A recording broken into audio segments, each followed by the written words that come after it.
So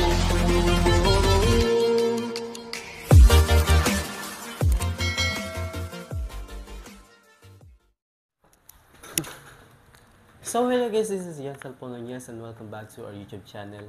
And this video, ituturo ko sa inyo kung paano malaman yung draw result ng inyong loto.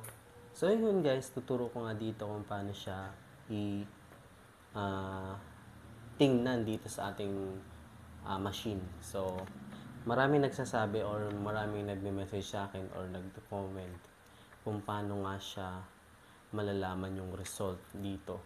So dito sa card natin to, yung 642, meron kayong mababasa ditong draw, tapos merong number, halimbawa ay 02214. Tapos may nakalagay ditong date, August 23, 2022 at nakalagay kung anong araw, 'di ba? Tuesday.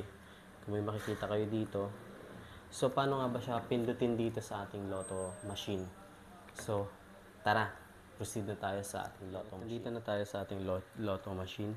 So, kunin lang natin yung ating card ng 642. Yan. Yan. Tapos, ipindutin lang natin tong exit. Super hard touch siya. Papalitan na to guys ng screen itong ating lotto machine. Tapos, punta tayo sa operator function. Tapos punta tayo ng jackpot result. Tapos punta lang tayo sa 642 draw. Ayan, pindutin lang natin. Tapos, di ba nakalagay dito Tuesday? So, ang gagawin natin, pipindutin natin dito yung number. Pwede din dito yung date. Yung date, tapos yung month, at saka yung year.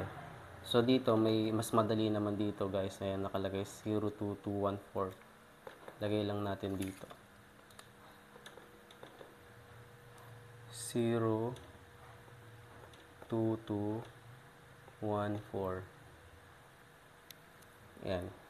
Kung makikita nyo, Tuesday siya. 23. August 23, 2022. Draw number niya ay 02214. Kung makikita nyo dito, 02214. Okay, ganun lang siya guys, kadali. Sa lahat ng draw, sa lahat dito, 658 to 3D, ganun lang yung gagawin natin. Dito lang, palagi. Kung gusto nyo naman dito, yung date. Yan. August. Ganun lang siya guys. So, ganun lang siya guys. Sana nagustuhan nyo ating video and don't forget to subscribe to our YouTube channel.